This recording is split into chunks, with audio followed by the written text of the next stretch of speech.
हाँ तो दोस्तों ग्राफ समझेंगे संवेदी उष्मा और गुप्त उष्मा सेंसिबल हीट और लेटेंट हीट। दोस्तों सबसे पहले यहाँ बात करेंगे तो ये -10 डिग्री सेल्सियस पे वाटर है तो -10 डिग्री सेल्सियस पे वाटर है तो वाटर रहेगा कि आइस रहेगा ठीक है। यहाँ पे आइस है टेंपरेचर मैंने हीट दिया तो टेंपरेचर कहाँ पे गया दोस्तों यहाँ पे रखिएगा 0 डिग्री सेल्सियस पे गया। यहाँ से यहाँ तक आइस से आइस ही है यानी -10 डिग्री सेल्सियस पे गया है 0 से 10 नीचे यहाँ तक आइस है और टेंपरेचर क्या हो रहा है चेंज हो रहा है -10 से 0 हो गया -10 से 0 हो गया तो यानी यहाँ पे क्या हो गया सेंसिबल हीट हुआ।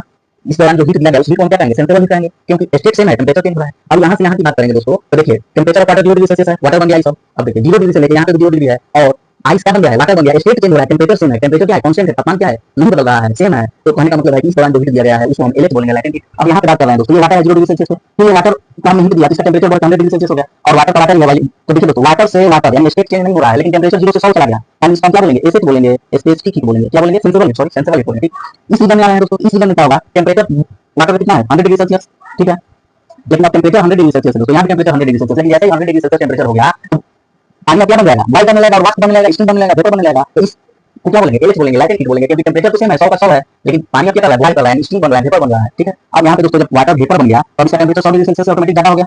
अब कितना भी टेंपरेचर आप दीजिएगा वाटर क्या बनेगा हीट बनेगा स्टीम बनेगा तो दोस्तों यहाँ पे क्या हो गया एसिड हो गया सेंसिबल हीट यानी स्टीम के बाद अब कोई अवस्था होता है क्या नहीं होता है स्टीम बनेगा कितना भी टेंपरेचर दीजिए ज्यादा टेंपरेचर दीजिएगा तो जल्दी स्टीम बनेगा कांस्टेंट टेंपरेचर रखिएगा तो थोड़ा बनेगा ठीक है दोस्तों। तो कहने का मतलब यह है कि पूरे ग्राफ से मैंने आपको ये बताया कि कब आप सेंसिबल हीट लेंगे कब लेटेंट हीट लेंगे दोस्तों एग्जाम में ऐसे ही क्वेश्चन आता है ग्राफिकल रिप्रेजेंटेशन दे देगा और बोलेगा इस रीजन में कौन सा हीट होगा इसका मीनिंग कर देगा ए दे देगा ये बी दे देगा ये सी दे देगा ये डी दे देगा ये ई दे देगा। आपसे पूछेगा दोस्तों एडी में कौन सा हीट होगा तो एडी में क्या है टेंपरेचर कांस्टेंट है तो टेंपरेचर कांस्टेंट है तो यहाँ पे लेटेंट हीट होगा स्टेट चेंज हो रहा है। आपसे पूछ देगा सीडी में कौन सा हीट है तो सीडी में क्या है टेंपरेचर कांस्टेंट है तो लेटेंट हीट होगा। उसी तरह आपसे पूछेगा डी में तो डी में क्या है डी रीजन में क्या है डी रीजन में क्या हमारा स्टेट चेंज नहीं हो रहा है टेंपरेचर बढ़ रहा है तो एसिड हो जाएगा। तो उसी तरह आप उसको बनाइएगा। तो दोस्तों ग्राफिकल रिप्रेजेंटेशन और थ्योरेटिकल वे में मैंने आपको सेंसिबल हीट और लेटेंट हीट के बारे में पूरी डिटेल्स में जानकारी दी। अब मैंने न्यूमेरिकल के लिए फॉर्मूला बताया आपको कैसे बनाएंगे लेटेंट हीट और सेंसिबल हीट न्यूमेरिकल। तो दोस्तों अब हम 2 पॉइंट पढ़ेंगे लेटेंट हीट ऑफ फ्यूजन और लेटेंट हीट ऑफ वेपोराइजेशन ठीक है दोस्तों ठीक है। लेटेंट हीट ऑफ फ्यूजन क्या होता है लेटेंट हीट ऑफ वेपोराइजेशन क्या होता है इस बारे में हम चर्चा करेंगे।